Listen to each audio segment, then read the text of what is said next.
Welcome to the Cultaholic Wrestling Podcast.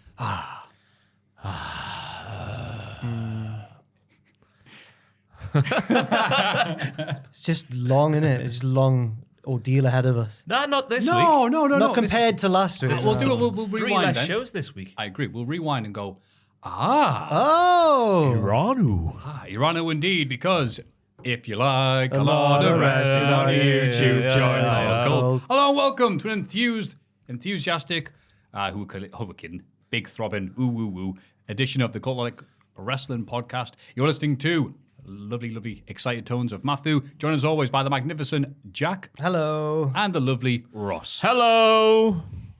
And Joel.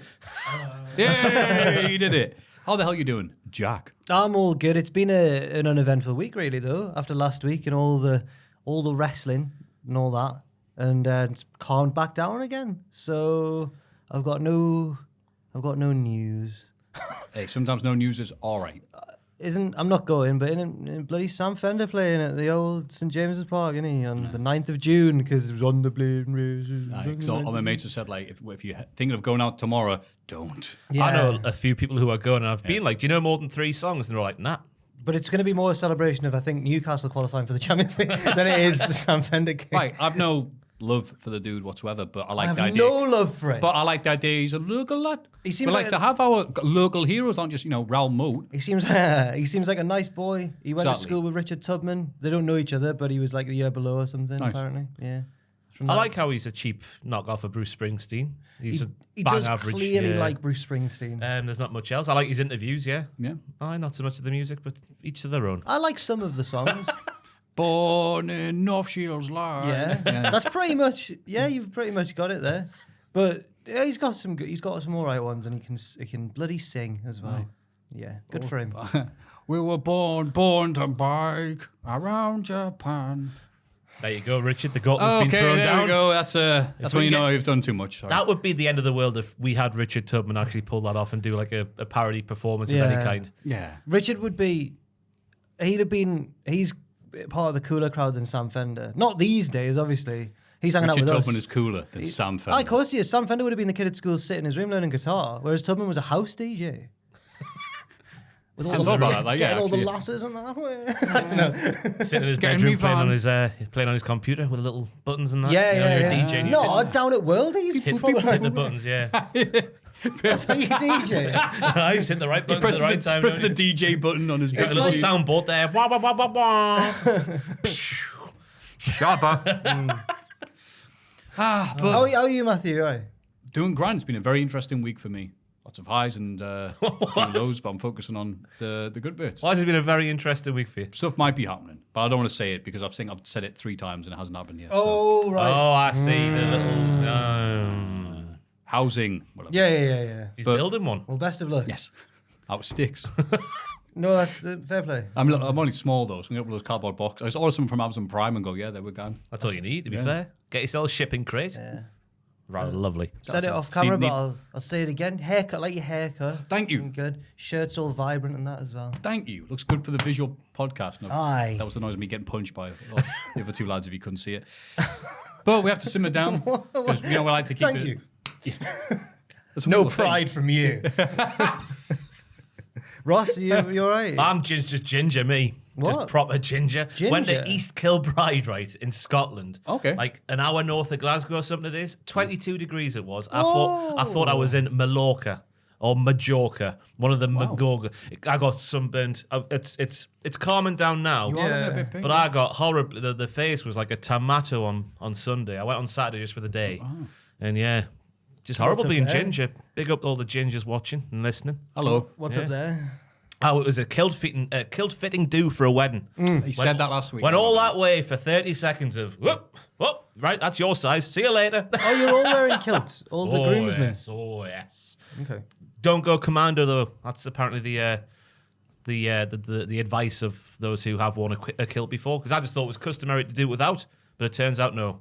Keep them covered. I don't know why. Wind. I was going to say, yeah, if it's a windy day and it's, it's supposed to be the loveliest day of your life, and you're like, well, it's a good way to make Not it. mind the matter if my bum gets shown. Right, let's crack on with the Iron Sheik's death, shall we? Yeah, I was going to say, like, it's a shame, isn't it? It was so upbeat, not lively, and it's like, oh, that's great. So everyone's going to see you will at your wedding. Anyway, the Iron Sheik's dead. Oh, Christ. But anyway, Guy, it's always weird when he's become such a meme lord over the last few decades and a half, even longer than Ross that. or the Iron almighty. Sheik? Oh, right. yeah. After that. Moving on to the Iron Sheik, that it's funny to like have to change it and go, he's passed away, and everyone's been so lovely with the outpouring of memories and thoughts, and I remember when he said and did this, and they're all ridiculously offensive, crazy things that he did in the latter half of his career.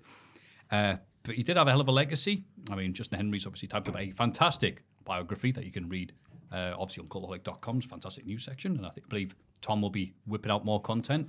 I base this on the fact that he had a little photo in a frame of the Iron Sheik. Oh, right. Maybe he already had that with him and he's waiting for an opportunity to bring it in. I don't know. But He gets through so much paper, that boy. Something happens in the world and then he prints off something to stick on a mug or a frame.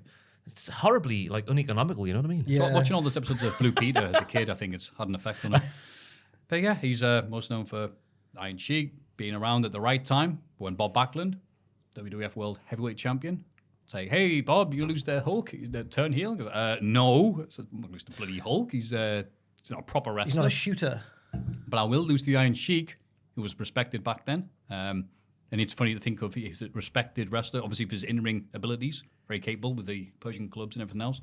But it's also funny to think of, he's respected as a shooter, when he's going around going, "You're number one, America actor," praising the Ayatollah, because that's all you needed back in the day. So I did the news video with Fraser when we learned about it, and when the news broke. And the thing we kept coming back to in the news video, and after we'd like read out the statement and some tweets from like Lance Storm and people like that, but we were the thing we kept coming back to was that he's like Hogan and like Savage. He's one of those iconic wrestling characters or personas that's almost crossed over into the mainstream. Like he's nearly on that level, and he's kind of the heel equivalent, I guess, of someone doing a Hogan impression. The Iron Sheik is the wrestling heel. Right. Like whenever mainstream media does like an impression of impression of American wrestling, it's always that 80s period where it's on. Here we go to the crazy evil foreigner, and then it's always really over the top. And then you watch the Iron Sheik promo going, it's pretty spot on, really. That's where it came from. Yeah. One for one. Obviously beat Backlund because he injured him with the Persian club. So then they finally wrestled. It was just Cheeky beating Backlund up for about 10 minutes before Arlen Scarlett throwing in the towel. So Backlund never quit, as he likes to remind everybody. And then he lost it 30 days or so, maybe just under a month or just over a month, to Hogan. Had something like 18 or 17 defenses of the title in the interim. Oh, really? Which is crazy to think of. That's almost as many as Roman Reigns has had. Then, that was the match that kick-started officially Hulkamania. Give us that boom period, January of 84. So the reason why you're watching this is because of the success of wrestling during that period. So Iron Sheik playing a small but very vital role. Mm-hmm. Oh, it's a massive role, wouldn't you? You got to have a good heel to have a good face. Mm-hmm. So exactly. Backlund losing to Hogan probably wouldn't have had the same thing. Yeah. Also, the earlier feud with Slaughter, the boot camp match. The boot camp match. Yeah. That's probably the match that he's most, apart from losing to Hogan, that's probably like the good match, like the best match he's remembered for. Yeah, absolutely. Yeah. And then you just obviously be around, not quite, never reach those heights again. Part of WrestleMania 1 though, and when you look at that card. And they did that promo before the match and everything, the iconic, like the classic thing that him and Volkov did. And, Gene Mean. And then, we'd go all the way to WrestleMania X7's Battle Royal, aka I started watching wrestling 2 years ago. I have no idea what's happening in this match thing for a lot of people, but for oldies like myself at the time, I mean, I was all the age of 11 going, I know who these people are. He won, as everyone knows. If you don't know, he had to win because he was physically incapable of taking the bump over the top rope. That's what the naysayers like to say, Maffew. Exactly. And then he just kind of be around doing his thing, and then he just became, I think he just fell headfirst into social media and just being himself, the person that everyone around the Northeast indie scene in America has a story about him just being, why I have to pay the meal? You buy one, get one free. Well, just give me one and I'll have the free one.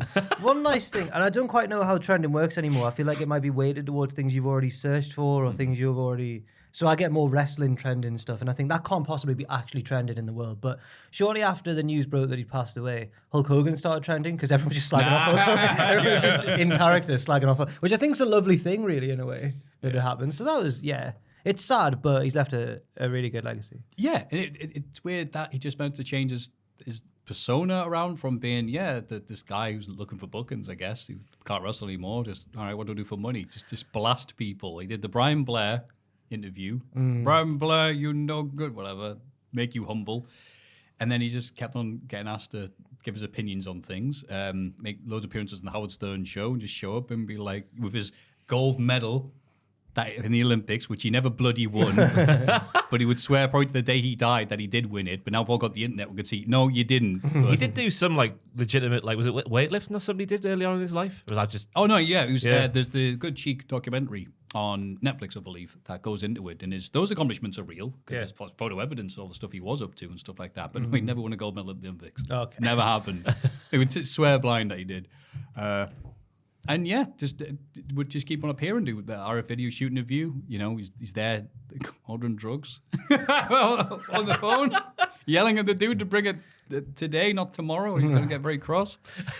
And just became that, and then that bloody Twitter account. And it's nice in a way to see that he probably appreciate the fact, obviously he's from the kayfabe era, you know, that there are still loads of people that know the Iron Sheik Twitter account that are still convinced he was typing them all out. He'd probably appreciate that. Like, no, I'm not being exploited. This is exactly what I want. Yeah, he's one of the wrestlers who I've been most, because I've never met him, but I've seen him in real life. I've been in the same room as him, and he's one of the wrestlers where like such a famous or such a like an iconic figure that you like, oh my god, he's like there in the flesh, he's like real, and he looks the same as he does on the screen. It was like that sort of feeling. I got it with him, and I got it with Kabashi as well, because he looks like a big Hollywood star. He's got the massive jaw in there. He's a beautiful human being. Oh yeah, but but Iron Sheik just looked iconic, and I remember thinking, wow, he was getting wheeled into WrestleCon through the queue, and whoever was wheeling his chair was shouting "Sheiky baby," and he was just in the chair going like, "Yeah." So, he's having a great time. From that, any favorite Iron Sheik memory? I've been through most of them there. Really, I can't. But for people of my age and younger, I guess it is just the interviews, isn't it? Lots of like just catchphraseable moments that he didn't. I don't know if he would intend to, but they are just because the way he says it and the fact it's him saying it as well. I like the fact that when he said real, the way his accent says rare. I'm the rare champion. It's like, you know what, mate? You were definitely rare, all right? Yeah. Not many like him. And so, R.I.P. to Iron Sheik. I think that was as melancholy as we're going to get this week, but yeah. It is sad. It's just, this podcast is weird to do sad stuff on it. Yeah, sometimes. Recent update on Pac's AEW status. Apparently he's not been on TV because he's been getting his nose fixed. So I've been working through with an injured nose during the Best of 7 series. So, I can picture him wearing one of those masks. I remember that. Yeah. Maybe he's done it before, so I wasn't even sure. Did that happen at that show? Or Yeah. Not? So apparently he's all right, getting his nose fixed, so hopefully he'll be all right. That big event will happen. Sorry, I'll be able to breathe soon. Having soon. Santana has also had an update because it's been almost 12 months since he suffered an ACL injury during Blood and Guts 2. Saying that he could be set to return soon, according to Mr. Dave Meltzer, who never gets anything wrong. It's yet to be seen when or where he will be coming back. It is a shame in the very, very fast-moving world of wrestling in general. It's been like, oh yeah, right, Santana Ortiz. But AEW lives on fast forward, so it's almost like, oh yeah, is there a place for them even? Interesting to see If they even like each other. And that's the other report that went around and no one addressed it, no one talked about it. Like, do they still like each other? Yeah. Oh, it's almost from the horse's mouth. The next best thing, Conan. He was sort of there alongside right, him for a period of time. But it did become Ortiz and Eddie Kingston randomly, and they never explained why. It was odd. Yeah, then it went so well. Kingston got a ring of honor, please. Yeah, God. Now he's in the G1. He is. But it's not the G1 as we know it. I think it's 4 blocks. There's like 32 blokes in it this year. There's 4, but there's usually just 2 blocks. Usually 2, but I think they've really recently started doing 4. Oh. And there's just too many men in it. Too many men. We need some more Will say. Lacey Evans fires back at criticism of new WWE look from Sergeant Slaughter's daughter. Sergeant Slaughter's daughter. God. That's such a good name. So the real Marine Lacey Evans is getting called out for ripping off the non-Marine Sergeant Slaughter. It's so big funny, old dirty liar. It's so funny. So yeah, Sergeant Slaughter's daughter took issue and said, no, this is not okay, WWE. Who the F does she think she is? There's only one Sergeant Slaughter. There's only one Slaughter daughter, and she's just a poser. Oh, she's got herself over in there as well. That's good. Yeah, so then she said, your daddy's biggest fan, a United States Marine, and a bad MFer. You know who I am and where to find me. Evans responded, between your hips and their ability, the chances of anyone in your bloodline putting me in a bag is 0. What? Oh, putting you in a ditty bag. That's what Sergeant Slaughter used to say. All right. But Well, if at you didn't least know you that, it just sounds weird. At least you got the reference in there. Yeah, well done.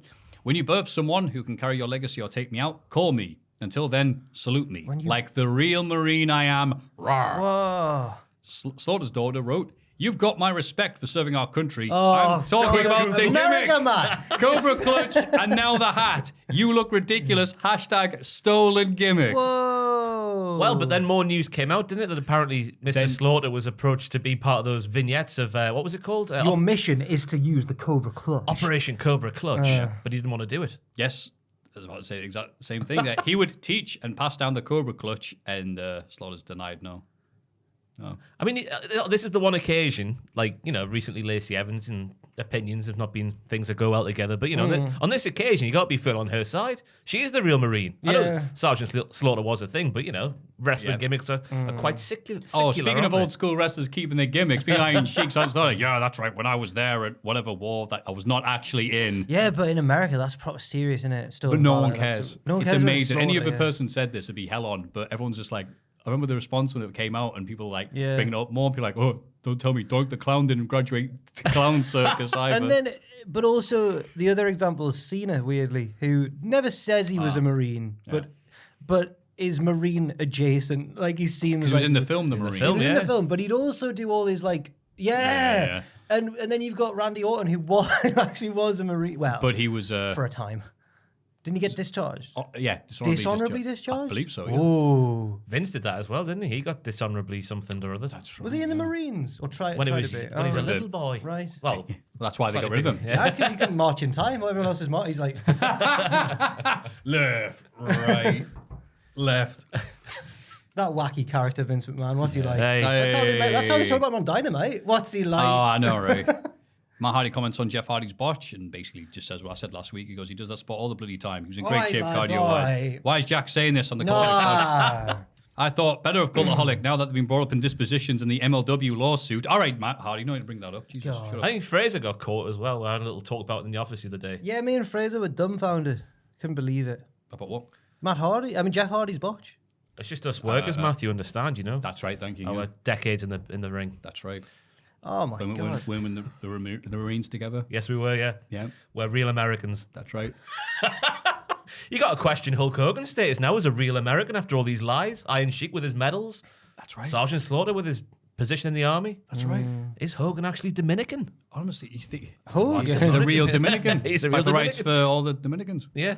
Up the Dominicans. Of the Dominicans.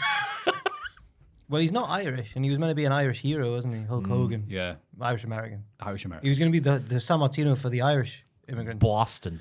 But instead, he's called Belair. So, yeah. Instead, he brought in all the racists. And in the CM Punk news bit, which is getting like the ticket sales for AEW Collision, smaller every week. CM Punk and Ace Steel helping with AEW Collision Creative.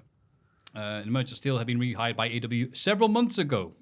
So we haven't mentioned it too much of the podcast because I was waiting to see if it changed because that's what the news is like at the minute with CM Punk and AEW. But no, apparently Ace Steel has been comfortably rehired. And he's been given a little house to live in and some kibble to eat. And What? Little bowl to drink out is of. that, yeah? Oh, yeah. They'd be heavily involved. And yeah, the thing that people like Coachman this week, like reading on Cultaholic, AEW sold less than 2,000 tickets for the Collision taping in Toronto. The day before Forbidden Door takes place in the same arena. That might be why. I was going to say, Yeah. I was Yeah, still surprised, but the even way- with all the stuff happening, because obviously there's that the mega New Japan thing and all the other stuff. I assumed it would just be like, all right, cool, tickets are flying off the shelves. Because they sell them at shops, obviously. I saw that story as well being reposted by Alvarez, and I thought, why would Alvarez want to highlight that CM Punk isn't selling tickets? Yeah, they said they picked a really bad time to go to Saskatchewan. Edmonton will be doing very well with the filming Dynamite there. But yeah, today before Forbidden Door. They've got to get Brett in, haven't they?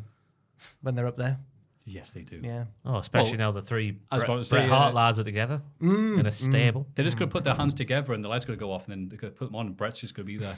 No, Bruce will be there. Are you saying saying that the three of them together are about as good as one Bret Hart? About as good, yes. Oh my god! They get the same match out of them anyway. Wow. And that was the news bit. It's a very sudden ending. It was. I'm all right with that. That was the news bit. It's better. Sorry.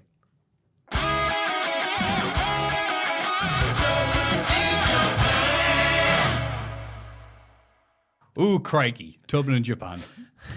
This week, I've mostly been doing Obihiro to Onbetsu, 90 kilometers, getting settled in the Hokkaido vibe now. Are you seeing that first comment there from, oh God, I can't even read that. Elliot, whatever. Yeah, please, actually, if you guess it, it's funnier. Elliot Aslam. Elliot Thaslam. I really need my glasses.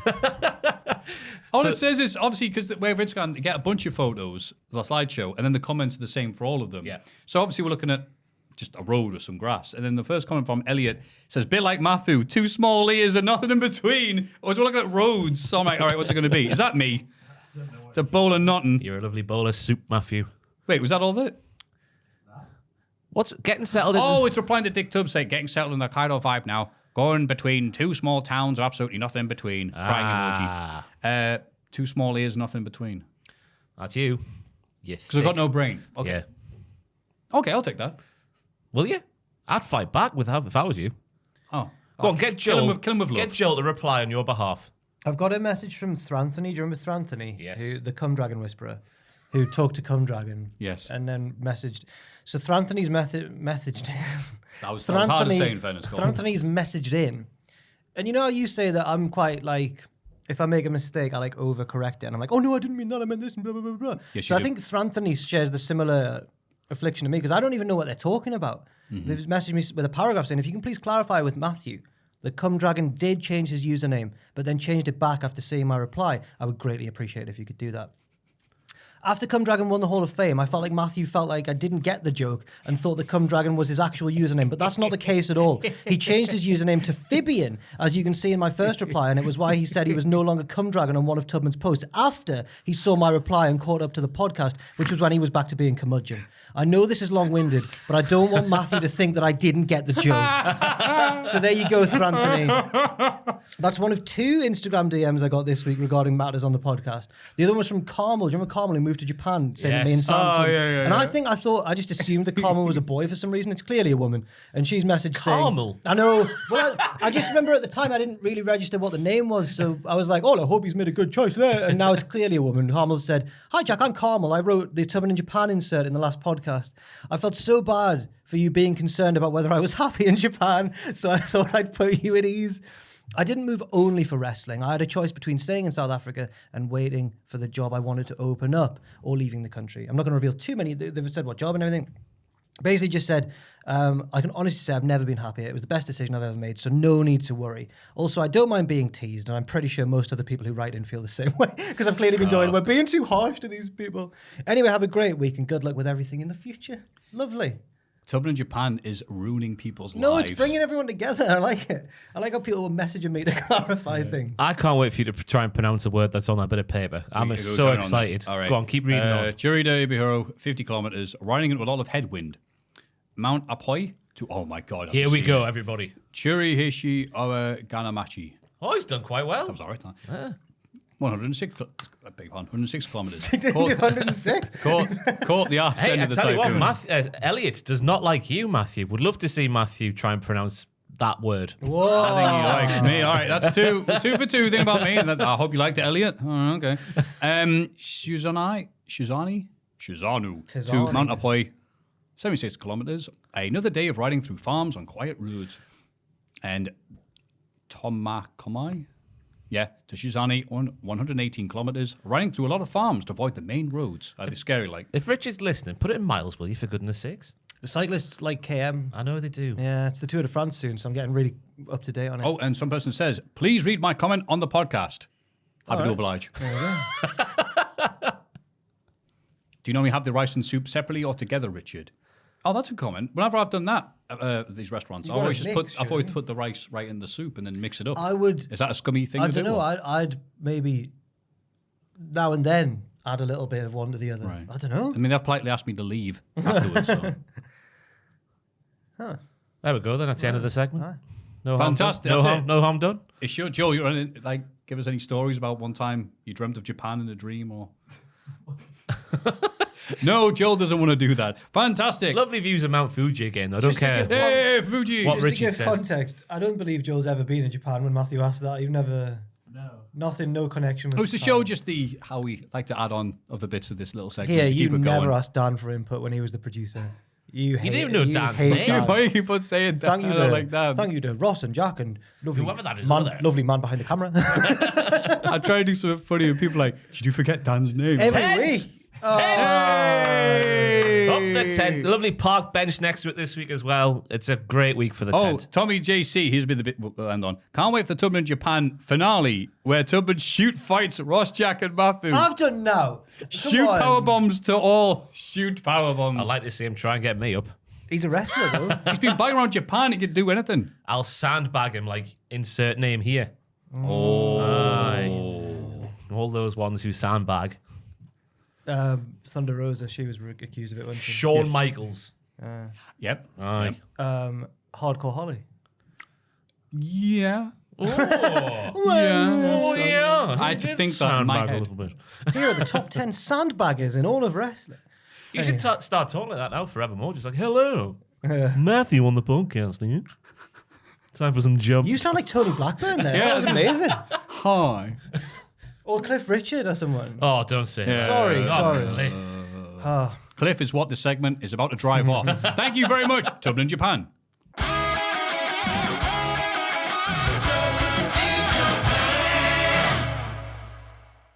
Everybody get excited for the Cultaholic Hall of Fame! Now it's time for everyone's genuinely favourite segment, the Hall of Fame. And people might be missing it this week because they've skipped so far ahead to miss Tubman Japan. They're like, oh, they're having a comeback. Don't worry, you're here. Hall of Fame. Results from last week in condescending order. I'll be done dirty here. Super noodles are better than pot noodles, 13%. I think I've lost that popular vote. didn't No, I? I asked my girlfriend what she thought, and she was fully on board with you. She said, yes, super noodles are way better. I've always liked it. If they do super noodles in Lidl, I will pick one up this evening. That you know. So again, I've not really dabbled in that world. It's one of those I'm brands not that they don't do familiar a with little. them. Maybe Aldi?